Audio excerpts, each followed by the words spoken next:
नमस्कार। कार्यक्रम विशेष संवादमा स्वागत छ। म सचेता। विशेष संवादमा हामी हरेक दिन नयाँ नयाँ विषय वस्तु उठाउने गर्छौं। आज हामी कार्यक्रम विशेष संवादमा सौन्दर्य के हो, सुन्दरताको विषयमा रहेर चर्चा गर्दैछौं। हरेक मानिसलाई सुन्दर हुने चाहना हुन्छ, चाहे ऊ घरमा बस्दा होस् चाहे अफिसमा कुनै पनि ठाउँमा जाँदा आउँदा उसलाई सुन्दर भएको मनपर्छ। सुन्दरता चाहने हरेक मानिस पार्लर जान्छ। त्यति मात्र होइन, आफू कसरी स्वस्थ र सुन्दर रहन सक्छु भनेर विभिन्न खालका विविध क्रियाकलाप पनि अपनाइरहेको छ।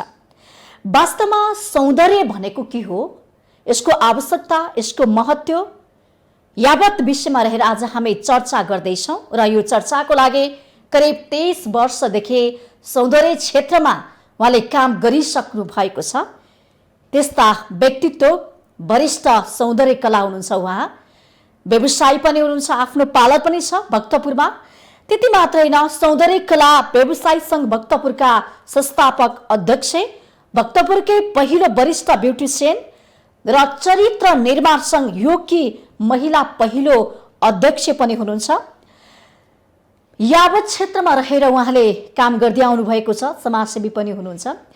उहाँसँग समग्र सुन्दरता, स्वास्थ्य अनि सँगसँगै नेपालमा सौन्दर्यको अवस्था के छ, वर्तमानको अवस्था, कतिपय पार्लरहरू यति बेला बन्दाबन्दीको अवस्थामा रहेका छन्, खुल्न सकेका छैनन्, सङ्कटमा परे भन्ने कुरा पनि आएको छ।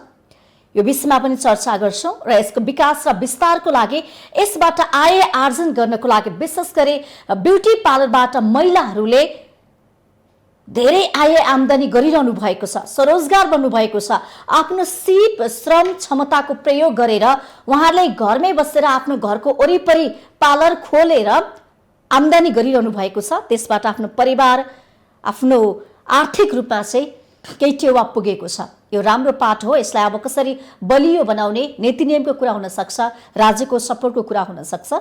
यावत विषयमा आज हामी चर्चा गर्दैछौँ र चर्चाको लागि हामीसँग हुनुहुन्छ सरिता बहुजू श्रेष्ठ। मैले अघि नै उहाँको परिचय दिइसके। करिब 30 वर्षभन्दा बढी उहाँले यो क्षेत्रमा बिताइसक्नु भएको छ। समाजसेवी, वरिष्ठ ब्युटिसियन पनि हुनुहुन्छ, चरित्र निर्माणमा पनि उहाँ आबद्ध हुनुहुन्छ।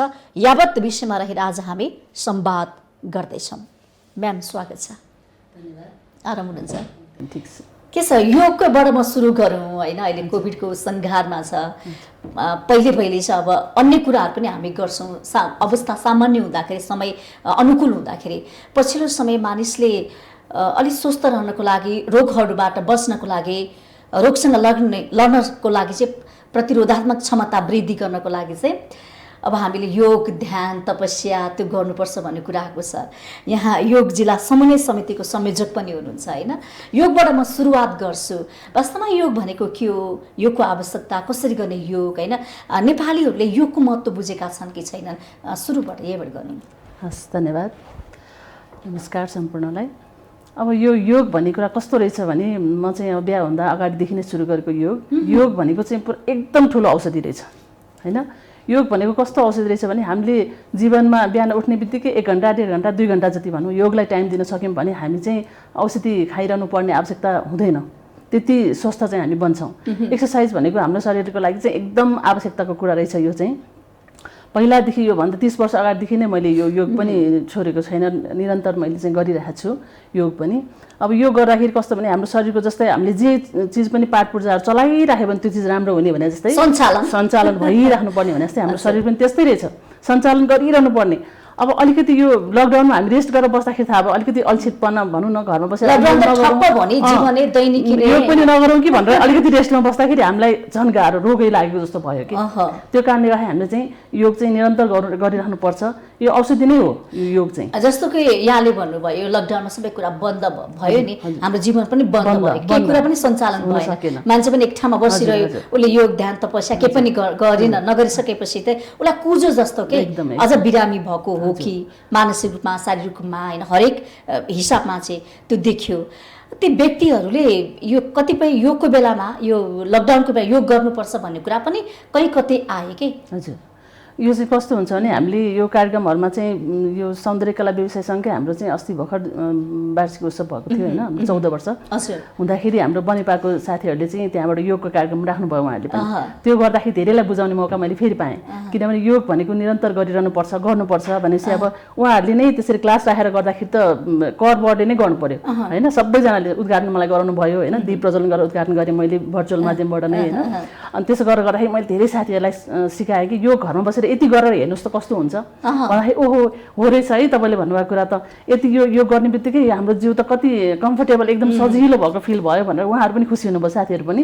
अरू बेला चाहिँ घरमा बसेर नगर्ने होस् भनेर बस्नेहरू पनि त्यो कार्यक्रम हुने बित्तिकै उनीहरूलाई चाहिँ अलिकति जागरुकता चाहिँ भएछ कि उनीहरूलाई पनि यो चाहिँ औषधि हो रहेछ, योग हामीले गरौँ त्यसमा बिहान गरौँ भनेपछि चाहिँ हामीले औषधि खान नपर्ने रहेछ भन्नु। अनि उहाँहरू चाहिँ छक्क पर्नु भयो कि ओहो तपाईँले चाहिँ भन्नुभएको मात्रै थियो, मैले चाहिँ भने अब योग गरेको कारणले योग गर्दाखेरि मैले त भन्नु नि बेलुका 8-9 बजेसम्म काम गर्छु, बिहानदेखि भनौँ बिहान उठेर 5 बजेदेखिको बेलुकासम्म गर्दा पनि म चाहिँ एकदम फ्रेस, मलाई गाह्रो साह्रो भन्ने नै हुँदैन थियो। योग गरेपछि त्यति चाहिँ कम्फर्टेबल हुने रहेछ कि एकलाई चाहिँ म त्यति मान्छु यो।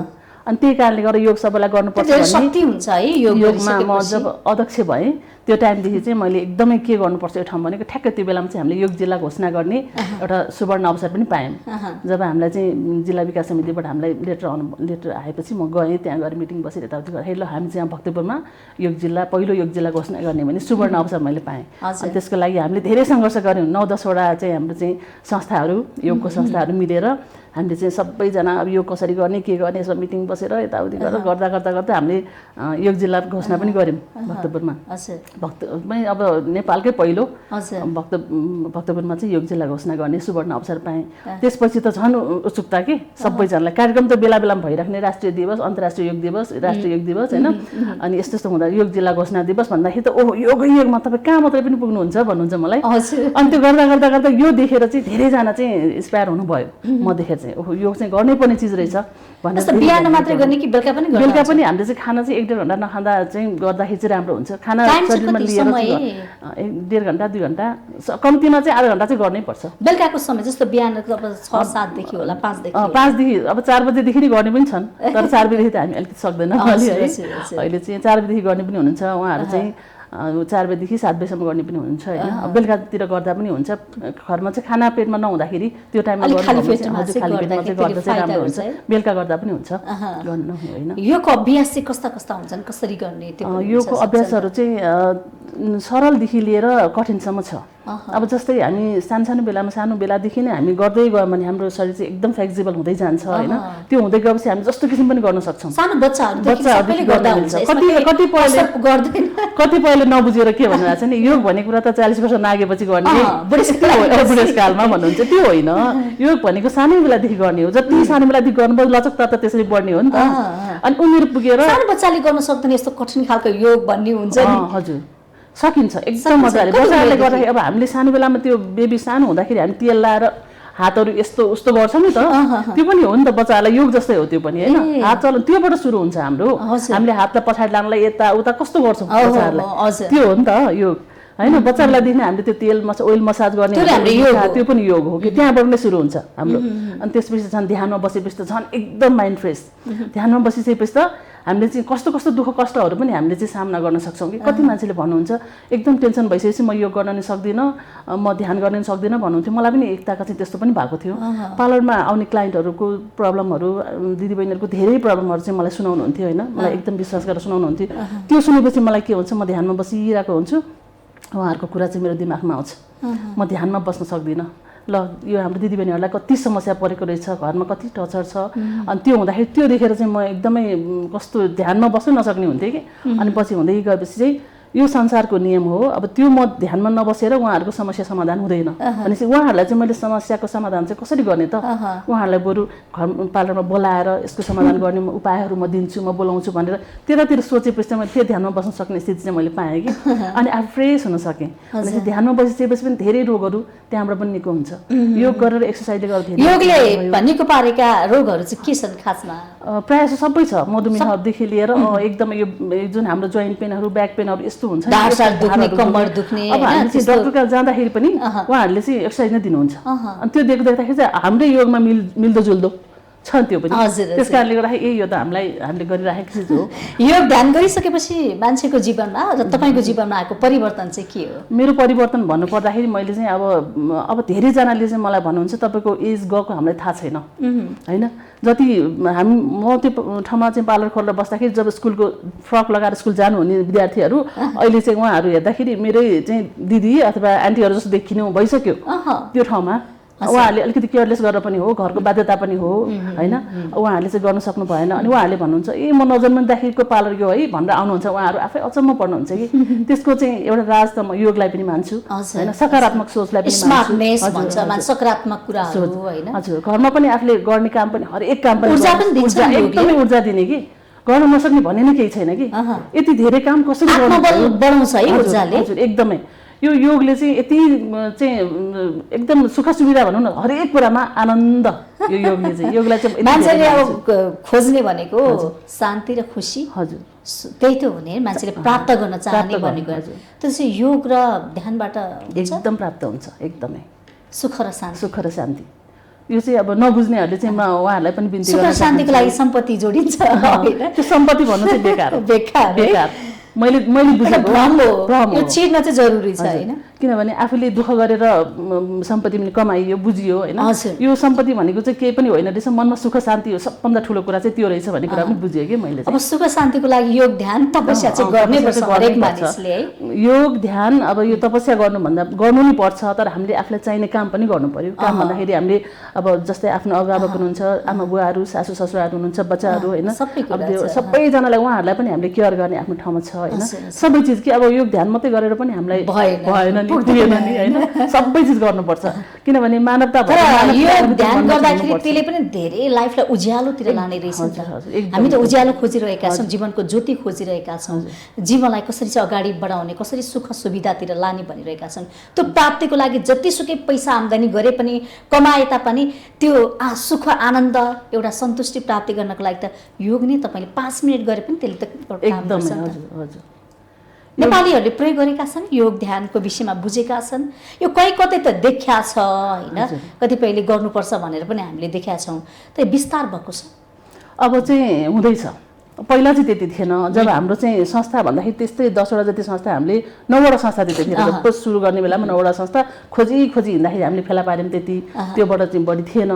अब अहिले हुँदाखेरि जुनसुकै ठाउँमा पनि योग, स्कुलमा पनि योग, जहाँ पनि योग। अब ठाउँ ठाउँमा हामीले यो कार्यक्रम गर्दाखेरि पनि स्कुलहरूको बच्चाहरूलाई पनि ल्याएर कार्यक्रमहरू गऱ्यौँ होइन। त्यतितिर गर्दाखेरि चाहिँ उहाँहरूको अहिले स्कुलतिर पनि हामीले ठाउँ ठाउँमा योग गराउने चाहिँ कार्यक्रम भएको सुन्दा विद्यालयतिर पनि छ है, हस्पिटलतिर भयो, विद्यालयतिर, अब घरमा गाउँ समाजमा त्यहाँ पनि अहिले सुरुवात भएको छैन। पहिले चाहिँ नकारात्मक रूपमा लिन्थ्यो कि योगलाई, यो किन गर्नु पर्यो र? यो त झन् दुख्ने रहेछ, यो चाहिँ गाह्रो रहेछ। यो कुरा चाहिँ कस्तो भयो भने हामीले यो भर्खर हामीले गर्दाखेरि त्यो टाइममा योग गर्नु हुँदैन, योग गऱ्यो भने बिग्रियो, पार्लर गयो भने बिग्रियो, साइकल चलायो भने बिग्रियो। मैले भने त्यो टाइममा चाहिँ त्यस्तो टाइममा चाहिँ मैले हरेक कुरा गरेको थिएँ त्यतिखेर होइन। अनि त्यो हुँदाखेरि त्यतिखेर पनि योगलाई नराम्रो नै मान्थ्यो। भनेपछि अब त्यतिखेर हामी चाहिँ अब अरूले नराम्रो माने पनि हामी गरेर देखाउँछौँ यो चिजलाई चाहिँ भनेर हामी अगाडि बढेको। हामी 4 जना 5 जना जति कति केटीहरू थियौँ, त्यति सबै केटाहरू कि 30-35 जना केटाहरू हुनुहुन्थ्यो भने हामी 4-5 जना मात्रै केटी। हामी अलिकति सङ्घर्ष गरेर हिँड्ने खालको केटी भनौँ न, नडराउने। हामी गल्ती गर्छौँ किन डराउने, समाजले किन राम्रो गर्छ, अवसर कुनै सरकारै छैन, हामी आफू राम्रो गर्छौँ भने किन को देखेर डराउने होइन। त्यो सोचेर चाहिँ हामी चाहिँ अगाडि बढिरहेको। त्यो बढ्दै हामीलाई अरूले हेर्दाखेरि चाहिँ गर्न सक्दैन भनौँ। त्यतिखेर पनि हामी टिभीमा चाहिँ सूर्य नमस्कार भने 3 जना साथीले, जुनु मानन्दर अनि सुचिता साक्य अनि म भने हामी 3 जना बसेर यो जम्पसुट लगाएर योग गरेर हामी टिभीमा देखाउँदाखेरि एकदम गर्वको कुरा कि एकदम ठुलो कुरा, ओहो टिभीमा आएको हो, टिभीमा योग गरेको भनेर त्यहाँबाट चाहिँ उहाँहरू पनि सबैजना गर्नुपर्ने रहेछ, उसले त गरेर देखायो, ल हेर हुनु त सरिता जस्तो यतिको हुनुपर्छ, गर्नुपर्छ भनेर चाहिँ धेरै महिलाहरूलाई गाह्रो पनि हुन्छ यो गर्नलाई भन्थ्यो नि त, एउटा शारीरिक बनाएको हिसाबले पनि हुन्छ, गाह्रो हुन्छ भन्थ्यो। तर त्यो गाह्रो पनि छैन, हुँदैन। जस्तै कसैलाई चाहिँ पिरियड टाइममा पनि गाह्रो हुन्छ, प्रब्लम हुन्छ भन्थ्यो, तर हुँदैन। मैले हेर्दाखेरि चाहिँ अब उहाँहरूको स्वास्थ्य स्थिति नै अलिकति खराबै छ भन्न मिल्दैन, नत्र चाहिँ त कुनै गाह्रो हुँदैन त्यसमा चाहिँ। जुनसुकै टाइममा पनि गर्दा हुन्छ। कुनै बेला चाहिँ अब कुनै 1-2 वटा गर्न नहुने आसनहरू छ होइन। अब त्यस्तो चाहिँ नत्र त अब जस्तो त्यसमा पनि हामीले भनौँ न ब्याक पेन भएकोले के गर्नुहुन्छ हुँदैन होइन। जस्तै अब यो जोइन्ट पेन हुनेहरू त्यो पनि हेरिकन गर्नुपर्ने हुन्छ यो घरमा। सबैले सबै चिज गर्नु पर्छ हरेक मानिसलाई स्वस्थ र सुन्दर रहन मन लाग्छ त्यसको लागि चाहिँ पहिलो अभ्यास भनेको योग पहिलो हो। हजुर योग हो, एकदम योग हो। तपाईँले जति आफूलाई राम्रो देखाउन खोज्नुहुन्छ होइन औषध रूपमा काम गर्ने हो भने चाहिँ तपाईँले योग गर्नै पर्छ। हजुर। यो अभियानको रूपमा तपाईँहरूले काम गर्नुभएको छ जस्तो कि भक्तपुरमा त तपाईँहरूले पहिलो योग भनेर एउटा खोल्नु भयो संस्था, त्यसपछि अन्य ठाउँमा खोल्नु भयो कि खोल्नु भएन, के छ त्यहाँ मात्रै सीमित हो अथवा होइन? अब यो भक्तपुरमा भन्दाखेरि अब अहिले कस्तोसम्म भइसक्यो भने न्याय नपाए गोर्खा जानु, योग गर्नको लागि भक्तपुर जाने भन्ने समेत यस्तो कुरा आइसक्यो कि भक्तपुरमा चाहिँ यति धेरै ठाउँमा चाहिँ योग गर्ने संस्थाहरू भयो। अब हाम्रो चाहिँ अब 3-4 ठाउँमा छ हाम्रो संस्था त्यहाँ छ। पहिला चाहिँ एउटा संस्था मात्रै छ, त्यसमा मात्रै गर्ने भन्ने हुन्थ्यो भने अहिले धेरै ठाउँमा फिजिएको छ संस्था। सबैले गर्नु भएको छ भक्तपुरवासीहरू योगको अभ्यास? सबै त भन्न नमिल्ला होइन। अब हामीले चाहिँ योगमय जिल्ला बनाउने पनि प्रयास गरिरहेका छौँ, सङ्घर्ष गरिरहेका छौँ। सबैलाई चाहिँ योगमा ल्याउने भनेर। हजुर। कसरी हुन्छ रोगबाट बचाउनको लागि, यस्तो कोरोना मानसिक तनावहरूबाट बचाउनको लागि? अब यो झन् यो कोरोनाको लागि त झनै एकदमै आवश्यकता कि यो योग गरिसकेपछि चाहिँ अब हामीलाई भन्नु त म त अब भनौँ सबैजना घरमै आरामले बसिरहेको छ भन्दा बसिरहेको छु भनौँ, पुग्नु चाहिँ म कहाँ मात्रै पुगेको छैन। समाजसेवा गर्ने ठाउँमा दौडिरहेको हुन्छु, अब कतै के पऱ्यो भने दौडिरहेको हुन्छु, गरिरहेको हुन्छु। मर्निङ वाक पनि मैले छुटाएको छैन, सधैँ जान्छु म यो बेलामा सबै गरिरहनु भएको छ। तर जसरी सोसियल डिस्टेन्स राख्ने हो त्यो चाहिँ ध्यान दिएको छु मैले होइन। मास्कहरू लगाउने, अब यसरी सेनिटाइजर लगाएर हिँड्ने त्यो पनि ध्यान दिइरहेको छु। तर एकदम मजाले म चाहिँ फ्री टाइपले चाहिँ हिँडिरहेको छु। योगको विषयमा थोरै दर्शकहरूलाई बताइदिनु न। कतिपयले धेरै कुराहरू जान्न खोजिरहनु भएको हुन्छ, तपाईँले त धेरै कुराहरू पाइसक्नु छ, योग पछि नै तपाईँलाई धेरै कुरा परिवर्तन आयो, तपाईँको लाइफमा धेरै कुरा प्राप्त पनि गर्नुभएको छ होइन। योगको विषयमा थोरै भन्दै। अब योग भन्दाखेरि सबैजनाले नबुझ्नु भएको कुरा के छ भने योग भनेको उमेर गइसकेपछि गर्ने, यो सानो बच्चाले गर्नु हुँदैन योग भन्ने। अब कति वर्षको उमेरबाट गर्ने त योग भन्दाखेरि त्यस्तो हुन्छ कि त्यो होइन, कुनै मापदण्ड छैन यसमा। सानो बेलादेखि गर्नेहरूले चाहिँ भनौँ न अब योग निरन्तर गर्नेहरू 65-70 वर्षको एजकोहरूले पनि हामीले गर्न नसक्ने गरिराख्नु भएको छ कि उहाँहरूले। कठिन त्यो हेर्दाखेरि हामीलाई नै खलखल पसिना आउने टाइपको कि त्यसरी गर्नुहुन्छ कि त्यो हो कि होइन आफूलाई नै कन्फ्युज कि त्यस्तो मजाले गर्नुहुन्छ। रेगुलर गर्नेहरूले चाहिँ एकदम राम्रोसँग गर्नुहुन्छ। यसको चाहिँ कुनै मापदण्ड छैन, फाइदा पनि छैन। तर नबुझिकन चाहिँ नगर्नु होला। अब टिममा देखाएको भरमा भन्दाखेरि टिममा हेर्दै गर्छु भन्नुहुन्छ नि त कतिजनाले, तर त्यो हेर्दा समस्या पर्छ कि अब उहाँ आफूलाई के भइरहेछ टिममा देखाएको त मिलेन नि त। उहाँहरूले त एको र दिइरहनु हामीले क्वेसन गर्न त मिलेन, कतिपय टोडी खेलमा त त्यो पनि थियो। भन्दाखेरि त्यसरी चाहिँ हामीले यो गर्दाखेरि हामीले धेरै कुरा चाहिँ हामीलाई नमिल्दो हुन्छ आफ्नो शरीरमा। त्यो चाहिँ हामीले बुझेर गर्नु चाहिँ जरुरी छ यसमा। बुझेर गर्नुभयो भने योग भनेको निरन्तर गर्नुहोस्, कसैलाई पनि केही समस्या हुँदैन, एजको छेकबार छैन। त्यो चाहिँ राम्रोसँग बुझिदिनु। 1-2जना दाजुभाइ दिदीबहिनीहरूले चाहिँ 40 वर्ष नआएपछि गर्नुपर्छ योग, ए भाउजू यो त गर्ने बेला भएको छैन पनि भन्नुभएको थियो मलाई। अनि उहाँहरूलाई पनि भने मैले त्यस्तो होइन, यो चाहिँ योग सानै बेलादेखि गर्दै जानुभयो भने चाहिँ असाध्यै राम्रो हुने कुरा हो। मलाई आफूलाई लाइफमा पनि परिवर्तन हुन्छ, सकारात्मक सोच आउँछ, ऊर्जा आउँछ काम गर्नको लागि, एकदम ऊर्जा आउँछ। यो योग गरिसकेपछि जीवनलाई उज्यालो बनाउँछ एकदम। त्यो भन्दा पनि तपाईँलाई औषधिको काम गर्छ, रोगै लाग्न दिँदैन हैन। तपाईँको सबै पाठ पूजाहरू बलियो हुन्छ, त्यो ठिक छ। अब म कुरा गर्छु यहाँ सौन्दर्य कला व्यवसाय सङ्घ भक्तपुरका संस्थापक अध्यक्ष हुनुहुन्छ, वरिष्ठ होइन ब्युटिसियन पनि हुनुहुन्छ। के छ नेपालमा अवस्था ब्युटिसियनहरूको? अहिले चाहिँ अवस्था एकदमै नाजुक भइरहेछ। अहिले चाहिँ ब्युटिसियनहरूलाई धेरै समस्या, ब्युटिसियन मात्र नभनौँ हरेक क्षेत्रमा हरेक सबैलाई नै समस्या परिरहेछ। तर पनि अहिले ब्युटिसियनहरूलाई चाहिँ धेरै समस्या परिरहेछ। अब कति व्यक्तित्वहरूको चाहिँ हाम्रो चाहिँ भाडा तिर्न सकिरहेको छैन, कतिजना त्यसैबाट पेट पालेर बसिरहनु भएको छ। उहाँहरूको लागि चाहिँ अब अहिले उठीबासै भएको छ, भाडा नतिरौँ पनि उहाँहरू मान्नुहुन्न, घरपेटीहरूले मान्नुहुन्न। अब कता ऋणमा काम गरिरहनु भएको छ होइन, उहाँहरूको लागि कति समस्या भइरहेछ। अहिले त धेरै गाह्रो भइरहेछ। अब हामीले अब ट्रेनिङ लिएर राम्रोसँग पार्लर खोल्नेहरूले एकदम मजाले चलाइरहेको पार्लरहरू पनि अब अहिले चाहिँ एकदमै धरापमा परेछ। हेर्नुहोस् त्यो भएको छ। अब के गर्ने त भन्दाखेरि अब बिस्तारै यो खोलिन्छ कि अहिले के हुन्छ भन्ने अवस्था छ होइन। अब राम्रोसँग खोलेको पनि छैन, काम गर्नलाई चाहिँ डर पनि भइरहेछ। भक्तपुरमा कति छन् पार्लरहरू? भक्तपुरमा त अब 300 भन्दा पनि बढी नागिसक्यो होला। अब अहिले त रिसर्च भएको छैन, यसको विस्तार धेरै भएर छ, विकास धेरै विकास। मैले खोल्दा धेरै महिला दिदीबहिनी यो क्षेत्रमा आबद्ध आश्रित हुनुहुँदो रहेछ है, धेरैजना हुनुहुन्छ। स्वरोजगार बन्नु भएको छ, रोजगार पनि दिनुभयो होला धेरैलाई। हजुर। यहाँको पनि पार्लरको कुरा गरौँ न, के छ अहिले चलिरहेछ कि कोभिडको अवधारमा पर्यो के चलिरहेछ भन्दाखेरि अब भन्न पनि नमिल्ने नभन्न पनि नमिल्ने भने जस्तै अब उहाँहरूलाई एकदमै अप्ठ्यारो पर्छ यस्तै टाइममा उहाँहरूको दुलै सिँगार्नु पर्ने गर्नुपर्ने हुन्छ अब त्यो गरिरहेछ मैले गरेको छैन पनि भन्दिनँ होइन अब उहाँहरूलाई समस्या परेछ ल मेरो चाहिँ अब नगरी भएन भन्दाखेरि अब यस्तो समस्या छ मैले पार्लर त खोलेको छैन भन्दा होइन प्लिज दिदी त्यसो नभनिदिनु मेरो अप्ठ्यारो पर्यो हामीलाई नगरी भएन भनेर मैले चाहिँ गरिरहेको छु हल्का काम चाहिँ गरिरहेको छु मैले गरिरहनु भएको छ तपाईँको काम चाहिँ रोकेको छैन मेरो चाहिँ ट्रेनिङहरू चाहिँ मैले रोकिरहेको छु अहिले बहिनीहरूलाई चाहिँ मैले रोकिने रहेको छु ट्रेनिङ पनि दिनुहुन्छ है सिप पनि सिकाउनुहुन्छ है तपाईँलाई सिप सिकाएर वर्षमा कति सिकाउनुहुन्छ तपाईँले महिला दिदीबहिनीहरूलाई यो श्रम सिपहरू अब त्यो हेरिकन हुन्छ अब कहिले धेरै हुन्छ कहिले कम हुन्छ होइन यति नै हुन्छ भन्ने हुँदैन सिक्नेहरू पनि होइन अब सिकेर बाहिर जानेहरू धेरै छन् क्यानाडा युएस युके होइन अनि अस्ट्रेलिया कोरिया जानेहरू छ उहाँहरूले चाहिँ एकदम खुसी हुनुभएको छ कि यहाँ सिकेर गएर मैले ठुलो उपलब्धि पाएँ मैले त्यहाँ गएर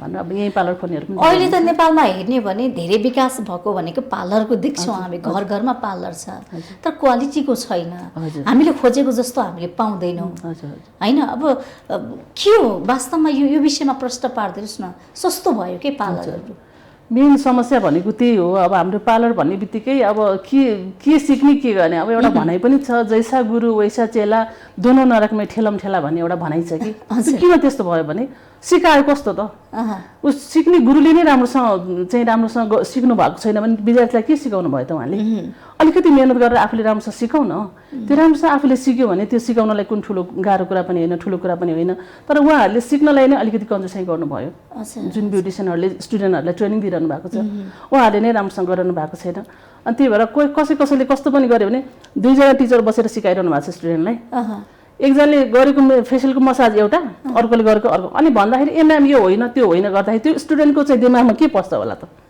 त्यस्तो गरेर पनि ट्रेनिङ दिइरहेछ भने कोर्समा पनि विभेद छ कसैले 5 महिना कसैले 6 महिना कसैले 15 महिना यस्तो सिकाइरहेछ के त्यस्तो गरेर सिकाइदिने त्यो त्यसरी कोर्स भनेको हामीले राम्रोसँग बरु बेसिक कोर्समै हामीले राम्रोसँग सिकाउँ अलिकति मात्रै सिकाउँ बरु त्यसलाई नै टाइम लगाएर सिकाउँ न बरु बिस्तारै सिकाउँ न त्यसरी सिकाउँदाखेरि चाहिँ राम्रो हुन्छ अब भन्दाखेरि दुईजना बसेर सिप चाहिँ नसिकाएको हो कि पार्लर सम्बन्धी त्यो देखिया छ कि हरेक पार्लरमा विभेद छ अब पैसाकै कुरा गरौँ एउटा क्लिजिङ ठाउँमा 200 लिन्छ अर्कोले 450 अर्कोले 850 लिन्छ 1500 2000 सम्म हुन्छ भनेपछि त आखिर त्यही क्रिम हो तर त्यो क्रिम चाहिँ त्यही होइन यसमा कस्तो हुन्छ भने अब क्वालिटीमा फरक पर्छ क्वालिटी फरक छ अब त्यो पनि हो एउटा चाहिँ कस्तो हुन्छ भने त्यो क्लिन्जिङ कसरी गर्ने त भनेर थाहा हुँदैन जस्तो तपाईँहरूले पानी एउटा कुरा साबुन एउटाले मात्रै लिएर अलिकति मुक्त हुनुभयो भने पनि तपाईँ अलिकति सेतो भएको फिल त त्यत्तिकै हुन्छ होइन क्लिन्जिङ भनेको अब त्यो त्यसमा के गर्छ क्लिन्जिङ अलिकति राखेर यस्तो गरेलाई पनि क्लिन्जिङै भयो क्लिन्जिङ भन्ने बित्तिकै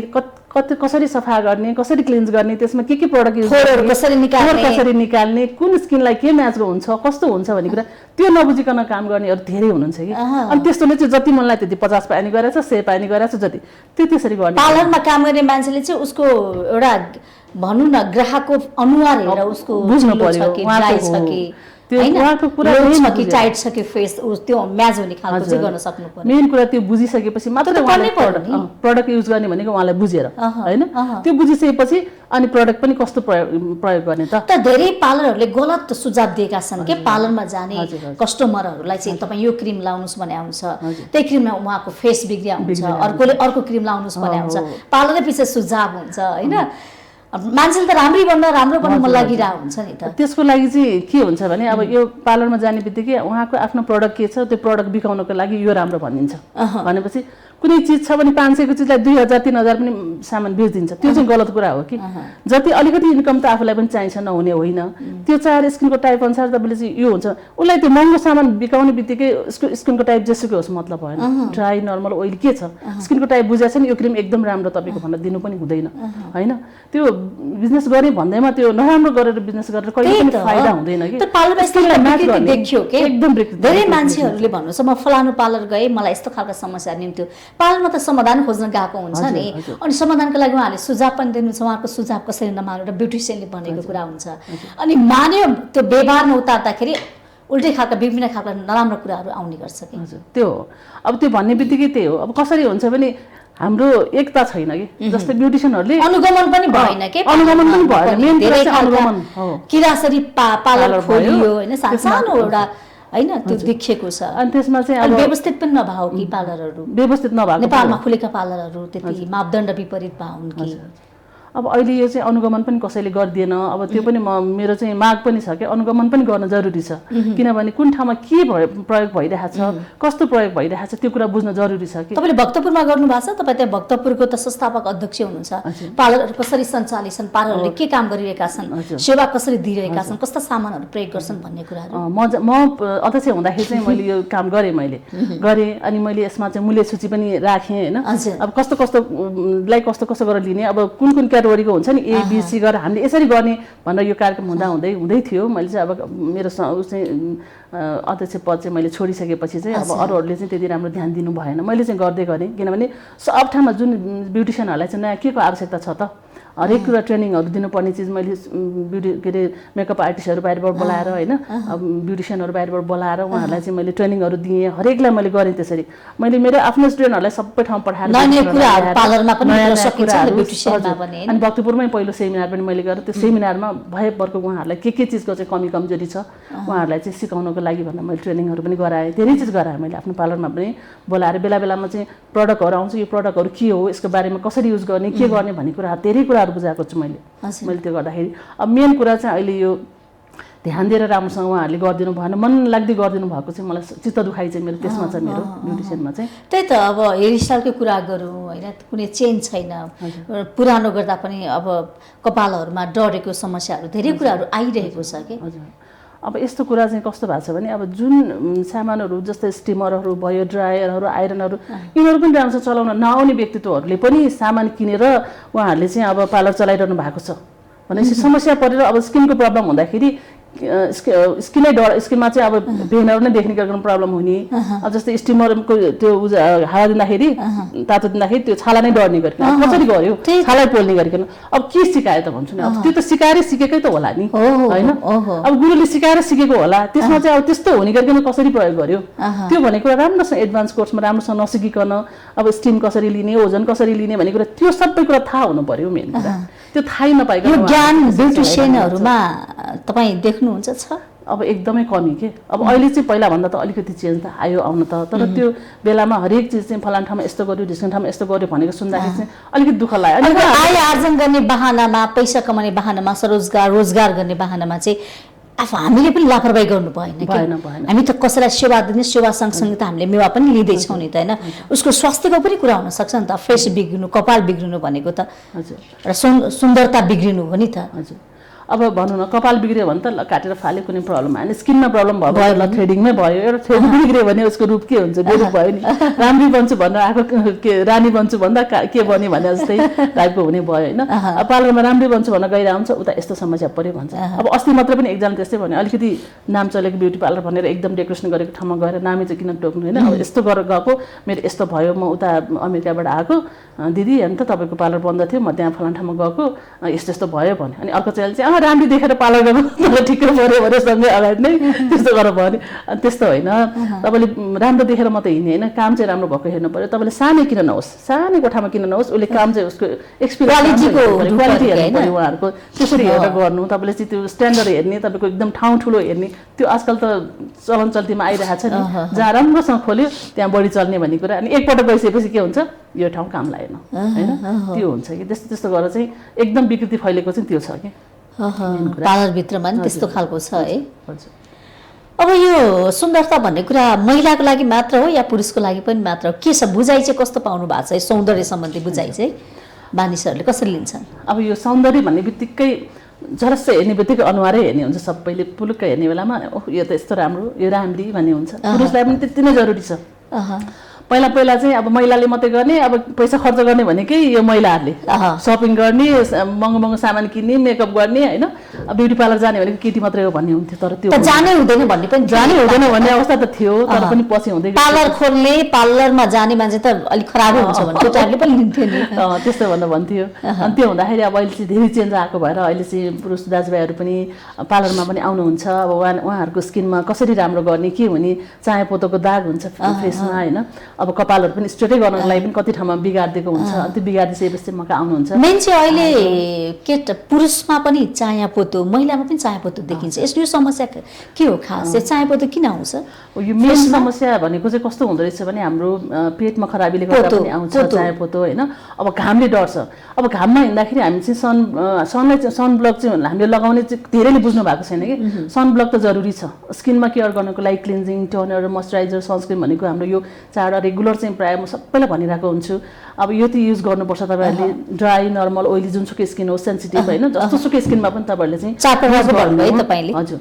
युज गर्नुहोस् यो युज गरिसकेपछि तपाईँको स्किन के हुन्छ त्यो पार्लरमा गएर मात्रै हुने कुरा होइन पार्लरमा त एकचोटि जानुहुन्छ 15 दिनमा एकचोटि जानुहुन्छ महिनामा एकचोटि जानुहुन्छ त्यो ठिक छ तर त्यहाँ पनि राम्रोसँग तपाईँले चाहिँ ज्ञान पाउनु भएको छ कि छैन तपाईँले फेसियल गर्न जानुहोस् फेसियल गर्न जाँदाखेरि तपाईँले स्किनको टाइप बुझ्नु भएको छ कि छैन ब्युटिसियनले भन्दा तपाईँले बुझ्नु जरुरी छ ब्युटिसियनले जे मन लाग्यो त्यो गरिदियो भने तपाईँले ए होइन यो त मेरो स्किनमा त यो चाहिन्छ भने तपाईँले भन्न सक्ने अवस्था हुन्छ ड्राईमा चाहिँ कस्तो खालको क्लिन्जिङ गर्ने ओइलीमा कस्तो खालको क्लिन्जिङ गर्ने अब फेसियल हजुर त्यो बताइदिनुस् न ड्राईको लागि कस्तो हुन्छ नि त्यो स्किनलाई ड्राई नहुने ओइली आउने किसिमको चिज प्रयोग गर्नु पर्यो हैन अब ओइली स्किनमा के हुन्छ ओइलीलाई कन्ट्रोल गर्ने खालको चाहियो 100% ओइल फ्री भएको चाहियो ओइलीको लागि त्यो हुन्छ त्यो आफ्नो स्किनको टाइप अनुसार चाहिँ हामीले सामानहरू प्रयोग गर्नुपर्ने हुन्छ त्यो कतिले बुझिरहेको छैन हैन के गर्यो भन्दा अब यही त्यो कस्मेटिकमा लिन गएको यही दिएको छ यही लगाएको छु भनेर हुन्छ तर उहाँहरूले बुझेर लाउनु भएको छैन उहाँहरूले ब्युटिसियनले त राम्रोसँग बुझ्नु भएको छैन भने त्यो चाहिँ कस्मेटिकको पसलको भाइ दाजुभाइले के बुझ्नु होला र हैन त्यसकारणले राम्रो बुझ्नु चाहिँ जरुरी छ तपाईले आफै बुझ्नु जरुरी छ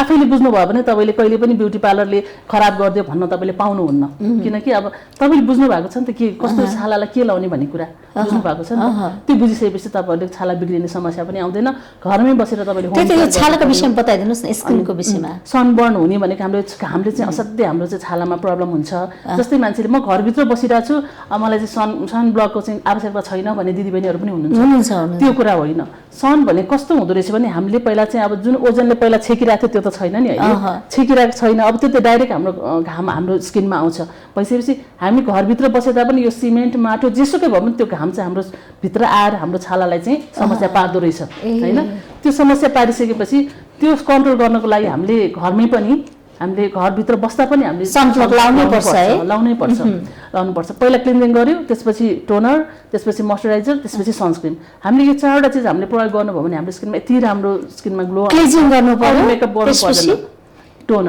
टोनर मोइस्चराइजर सनस्क्रिन अब कति जनाले भन्नुहुन्छ म वास्तवमा मैले युज गर्ने बानी छैन मेरो हजुर एउटा गाजर लगाछु लिपस्टिक लगाछु मात्र त्यति हो मेकअप मेरो केही पनि छैन मैले आज 5-6 वर्ष भइसक्यो अहिले मेकअप गर्न छाडेको मैले पहिला हाम्रो पार्टीहरुमा यताउति जाँदाखेरि चाहिँ हामीले मेकअपहरु गरिन्थ्यो हैन अब मलाई चाहिँ अलिकति मेकअपको पनि एलर्जी भयो किनभने मैले हरेक स्ट्रेनरलाई कुनैलाई मैले आफ्नै फेसमा पनि गरेर बाहिर जानुपर्ने स्ट्रेनरलाई एकदमै गरेर देखाएँ त राम्रो छ ग्लो आको छ तपाईको फेसमा मैले के त्यस्तो युज गरेकै छैन कुनै चीज पनि अब अहिले क्रिम पाउडर हुन्छ फाउन्डेसन के पनि लगाएको छैन किनभने आफ्नो नेचुरल भनेको चाहिँ आफूले घरमा बसेर केयर गर्नुभयो भने अब तर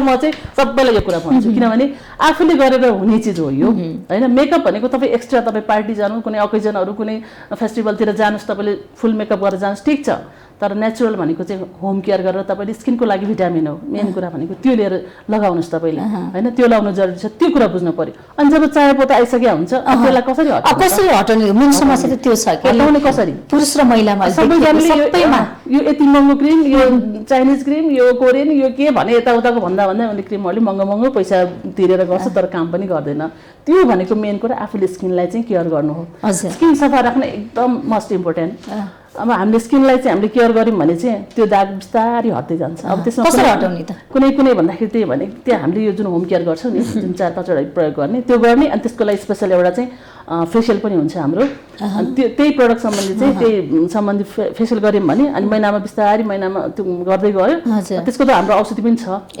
तुरुन्तै जानु पर्नेको लागि चाहिँ औषधिले चाहिँ चाँडै नै जान्छ अब फेसियल गरेपछि अलि बिस्तारै टाइम लाग्छ तुरुन्तै त जाँदैन जान्छ त्यो आको त चायापोतो जान्छ मका चाहिँ जान्छ त्यस्तो छ अनि मका आएर चाहिँ त्यो कारणले भाइ सबैजना छक्क पर्नुहुन्छ कि तपाईले दिएको सामानले चाहिँ मेरो आजसम्म खराब गर्छ फ्रेसमा भरि पुरै डन्डी फोर भएको चायापोतो भएको त्यो हटेको छ सफा भएको छ किनभने अब पिम्पल पनि हाम्रो कस्तो हुन्छ स्किन भरि आइरहेको हुन्छ हैन त्यो पिम्पलमा पनि हेर्ने हो भने किरा जस्तो निस्किन्छ तपाईले त्यो हामीले पिम्पल ट्रिटमेन्ट गर्दाखेरि स्किनबाट निस्किने हाम्रो किरा जस्तो निस्किरा हुन्छ त्यसले चाहिँ हाम्रो यताबाट उता उताबाट उता स्किनमा सरेर नै प्रब्लम हुने। एकजना बहिनीको पुरा फेसभरि थियो, त्यो बहिनीको फेसभरि भएकोमा मैले त्यो ट्रिटमेन्ट गरेर 2 पटक 3 पटक गर्दाखेरि उहाँको स्किन यति राम्रो भयो अनि उहाँले विश्वासै गर्न सक्नु भएन कि ल पार्लरमा चाहिँ यस्तो होला भनेर मैले सोचेकै थिइनँ भनेर उहाँले आफैले गरिदिनु मैले आफै गरिदिन्छु। अब अरू चिज गर्नलाई चाहिँ अरूलाई स्टुडेन्टहरूलाई गराए पनि मेन कुरा चाहिँ म चाहिँ आफै गर्छु। जस्तै ब्राइडल मेकअपहरू भयो त्यो भनेको त अब पछि गर्छु भनेर हुन्छ होइन, बिग्रियो भने त बिग्रियो।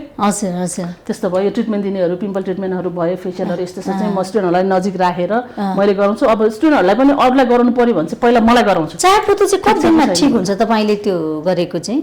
यो ठिक हुन्छ भने चाहिँ अलिक टाइमै लाग्छ। चायापत्तीको चाहिँ अब आइसकेपछि चाहिँ गाह्रै हुन्छ, आउन नदिन हामीले कन्ट्रोल गर्ने हो त्यसरी होइन। आइसकेपछि भनेको टाइम लाग्छ, बिस्तारै बिस्तारै गर्छ, 2-3 महिना लाग्छ। अब औषधिले चाँडै गर्ने हो भने चाहिँ हाम्रो 1 महिनामा पनि ठिक भएको छ। कस्तो खालको औषधि प्रयोग? एउटा इन्डियाको प्रडक्ट छ नि त, त्यसमा चाहिँ नाम त छैन। उहाँहरूले चाहिँ ल्याएको प्रडक्टले आफैले मेरो बेबी हुँदाखेरि छोरीहरूको पालमा त आएन, छोराको पालमा चाहिँ मेरो यहाँ यस्तो ठाउँमा चाहिँ अलिकति देखिने गरेर आएको थियो। ब्युटिसियनको हालतै यस्तो छ भनेपछि अरूले कसरी विश्वास गर्ने होइन। यसलाई त चाँडै त निर्मल पार्नु पर्यो, त्यो फेसियलले त टाइम लाग्ने भयो भनेपछि त्यो एकचोटि युज गर्नुपर्ने, युज गरेर मेरो स्किन क्लियर भयो। त्यसले सफा हुने बित्तिकै अनि मैले चाहिँ यसले चाहिँ राम्रो हुँदै रहेछ भने होम केयर गर्नुहोस्, त्यसपछि यो लगाउनुहोस् भनेर उहाँहरूलाई सनस्क्रिमहरू दिएपछि चाहिँ उहाँहरूको स्किन चाहिँ एकदमै राम्रो। त्यस कारणले गर्दाखेरि हरेक कुरामा चाहिँ स्किन केयर गर्नु चाहिँ सबभन्दा जरुरी कुरा चाहिँ स्किन केयर गर्नु हो। आफूले चाहिँ आफ्नो छाला अनुसार स्किन केयर गर्न चाहिँ जरुरी छ। त्यही अघि भने जस्तो पानी पनि मजाले पिउनु पर्यो। स्किनको यो चाहिँ पेटमा कुनै समस्या छ भने पनि त्यस्तोमा चाहिँ फेरि दाग जान अलिक गाह्रो हुन्छ। पेटमा ग्यास्ट्रिकहरू प्रब्लमहरू हुन्छ नि, त्यसमा चाहिँ अलिकति जान गाह्रो हुन्छ। फेसको छालको मात्रै समस्या हो भने चाहिँ हामी त्यसलाई निर्मूल गर्न सक्छौँ होइन। पार्लरले पनि त्यस्ता उपचार गरिरहेछ। तर धेरै पार्लरले उपचार गर्छु भने तर सकिरहेको छैन। छैन अब कस्तो भने अहिले चाहिँ बाहिरबाट यो डक्टर के अरे बाहिरबाट आएको डक्टर यस्तो उस्तो भनेर एउटा क्लिनिकहरू खोलिरहेको छ स्किन सम्बन्धी ट्रिटमेन्ट भनेर। अनि एउटा बहिनी आउनुभयो, त्यस्तै चायापत्तीकै प्रब्लम लिएर आउनुभयो। अनि तपाईँ कहाँ चाहिँ ठिक हुन्छ भनेर आएको भनेर भन्नुभयो। अनि ठिक छ नि त, यस्तो छ यो प्रब्लम, यसो गर्नु भनेर भने। अनि मैले त त्यहाँ फलाना ठाउँमा डक्टरको मैले नाम लेखाइसकेँ, के गर्ने भन्नुभयो। अनि ठिक छ नि त, तपाईँलाई चाहिँ म कहीँ आउनु म भन्दिनँ, उहाँ एकचोटि देखाउनुहोस्, त्यस्तो देखाएपछि चाहिँ ठिक भएन भने चाहिँ पछि म कहाँ आउनु होला नि त भनेर मैले त्यस्तै गरेर भन्दाखेरि अनि सुमान्छेले चाहिँ होइन यही गराउनु, त्यहाँ जानु पर्दैन भन्दै। होइन मैले त्यहाँ नाम लेखाइसकेँ भन्नु उहाँले चाहिँ। त ठिक छ नि त, उता एकचोटि देखाएर आउनुहोस् भन्नु। उहाँ देखाएर केही पनि काम भएन। नभएपछि उहाँ बाहिर विदेशमा हुनुहुन्थ्यो, जानुभयो। फेरि सुमान्छेले म कहाँ आएर लिएर जानुभयो सामान, त्यसले ठिक गरेँ। त्यस्तो छ कि अहिले त्यो सामान तपाईँ यहाँ छ कि छैन? छ। म कहाँ चाहिँ हरेक पटक त्यो सामान चाहिँ किन जरुरी छ भने त्यो सबभन्दा प्रब्लम कि यो स्किनमा यति बेफाइदा त्यस्तो त्यो बेफाइदा मैले आफूले युज गरेँ नि त। मैले आफूले युज गरेर कुनै प्रयोग गर्न सक्छ महिला पुरुष बाल बच्चा सबैले। बच्चाहरूलाई चाहिँ अलिक हुँदैन, बच्चाहरूलाई चाहिँ हुँदैन। बच्चाहरूलाई चाहिँ हामीले यो मोइस्चराइजर क्रिमहरू चाहिँ सानो बेबी क्रिमहरू हुन्छ नि त्यस्तो युज गर्ने हुन्छ। बच्चाहरूले चाहिँ प्रयोग नगर्ने हामीले होइन। अब बच्चाहरूलाई चाहिँ सकेसम्म हामीले यो होम केयरहरू यस्तो चिज नै प्रयोग गर्दा पनि हुन्छ, यो गर्दै गएपछि हुन्छ। अब यो चाहिँ अलिकति कडा टाइपको क्रिम भयो नि त, दागै जाने भनेपछि अलिक कडै छ। त्यस कारणले मैले आफूले युज गरेर आफूलाई राम्रो भइसकेपछि मात्रै मैले अरूलाई गराएको त्यो चाहिँ। त्यस कारणले हरेकको भएको छ। जेन्ट्समा चाहिँ एकजनाको अलिकति हल्का लाइट मात्रै भयो, त्यति क्लियरली गएन। जेन्ट्सको चाहिँ अलिकति कडा हुन्छ नि त स्किन। अब हाम्रो ड्राई नर्मल ओइली त उस्तै उस्तै हो होइन, अलिकति कडा र नरम चाहिँ हुँदो रहेछ महिला र पुरुषमा। घरमा बसेर चाहिँ कसरी हटाउने त होम केयर भन्नुभयो? होम केयर भनेको त्यही हो, हाम्रो स्किनको टाइप अनुसार चाहिँ हामीले क्लिन्जिङ, टोनर, मोइस्चराइजर, सनस्क्रिन कति कति टाइम गर्ने के गर्ने भन्ने कुरा त्यो चाहिँ एकदमै ध्यान दिएर टमाटर आलुहरूबाट पनि जान्छ, त्यसबाट पनि गर्दा हुन्छ। त्यो पनि अब त्यो हाम्रो चाहिँ अब घरको आयुर्वेदिक हाम्रो तरकारीहरूबाट काँक्रोहरू काटेर होइन, आलु काटेर हामीले त्यो पनि राख्यो भने फ्रेस सुत्ने बेलामा चाहिँ त्यो लगाएर आरामले सुत्नुहोस् होइन। त्यसले पनि धेरै रिल्याक्स दिन्छ। एलोभेराको पनि कुरा छ अहिले त, एलोभेराले पनि दाग जान्छ, दाग जाने। अब एलोभेराले चाहिँ हाम्रो पेटहरूको प्रब्लमहरू पनि हरेक चिज सल्भ गर्ने गरेछ एलोभेराले पनि, धेरै राम्रो। अब यसको सम्भावना चाहिँ के देख्नुहुन्छ? यसबाट पनि रोजगारको सृजना गर्ने सम्भावना चाहिँ नेपालमा?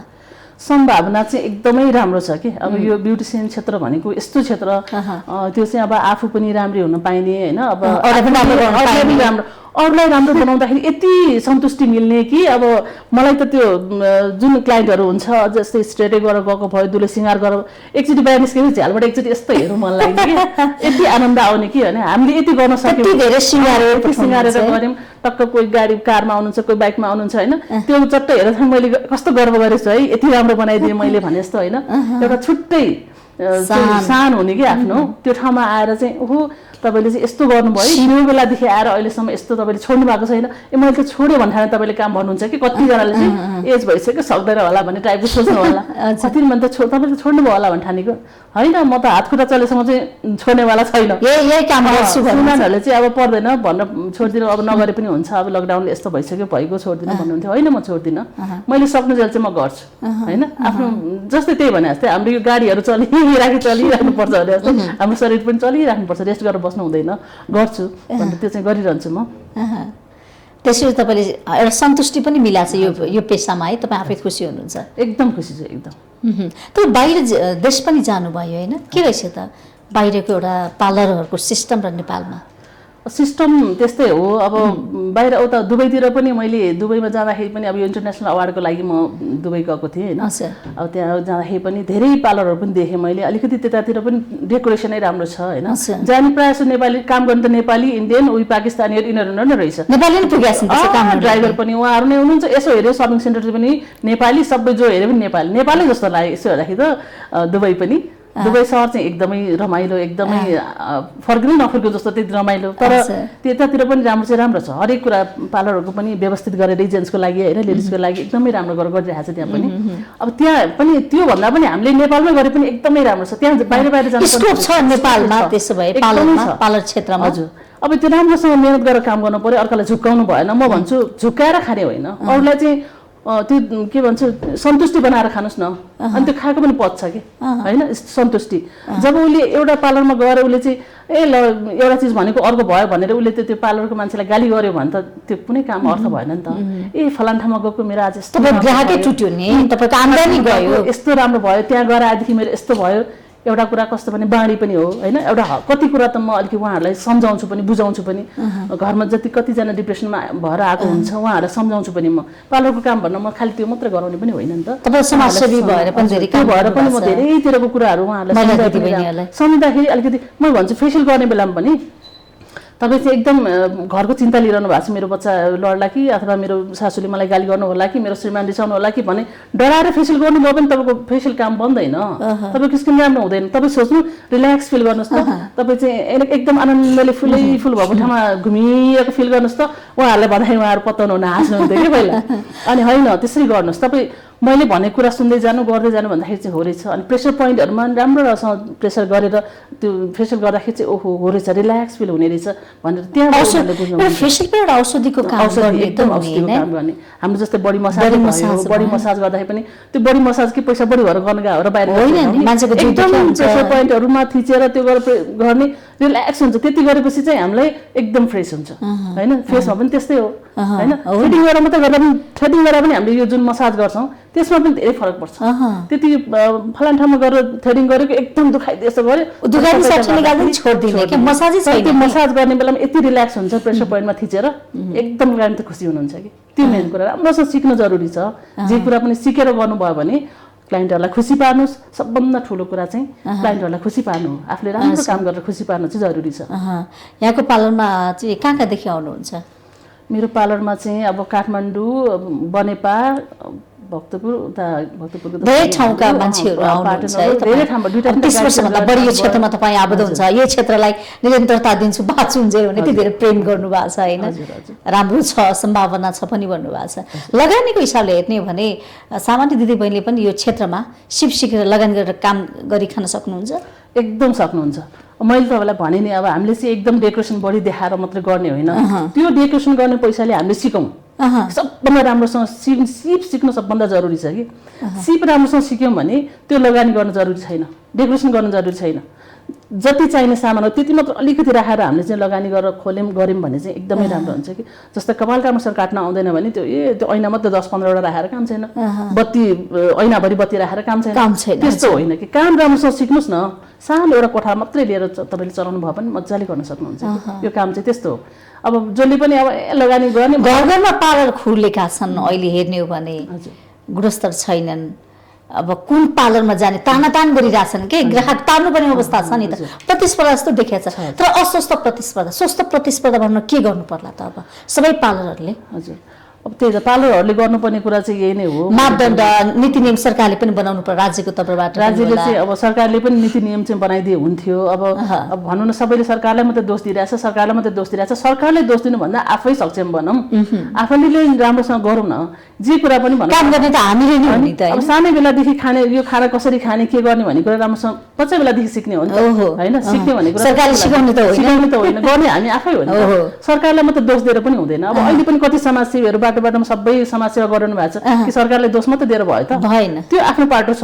सरकारले गर्ने काम आफ्नो पाटो छ, आफ्नो ठाउँमा छ। त सरकारले रूपमा हेरेको चाहिँ ब्युटिसियन व्यवसायीहरूलाई भन्नु खोजेँ मैले, यो पार्लर क्षेत्रमा काम गर्ने महिला दिदीबहिनी उहाँहरूले पनि अब अहिले हाम्रो चाहिँ यो शैक्षिक क्षेत्रमा पनि राखिरहनु भएको छ। अब अहिले 25 लाखको द्वितीय पत्र भन्ने कुरा पनि राख्नु भएको छ, गर्नु भएको छ। उहाँहरू नि आफ्नो ठाउँबाट हेरिरहनु भएको छ, गरिरहनु भएको छ, छैन भन्दिनँ होइन।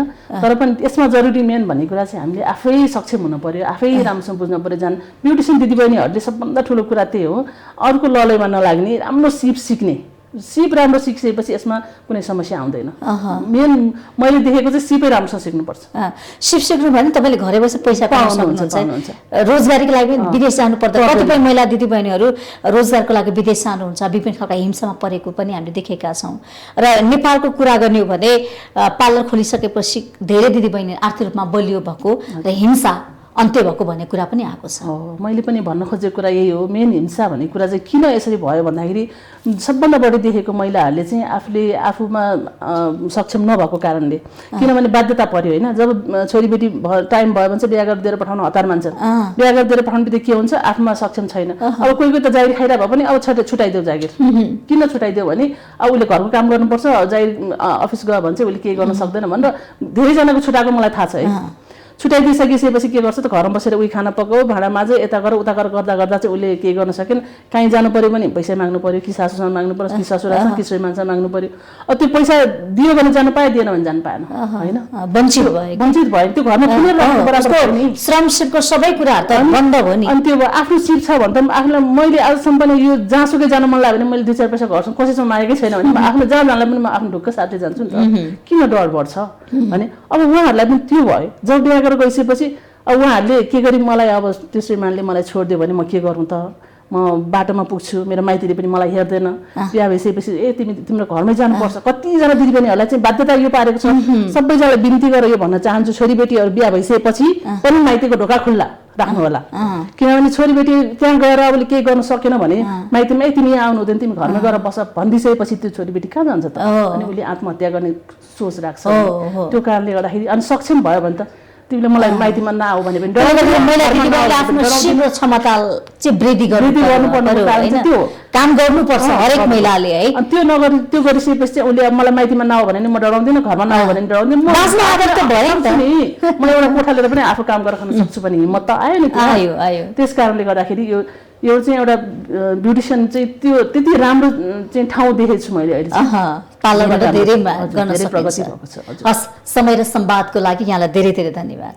हस्, धन्यवाद सजिता बहिनी, तपाईँलाई धेरै धेरै धन्यवाद। यस कार्यक्रममा आएर मलाई 2-4 शब्द कुरा राख्ने मौका दिनुभयो।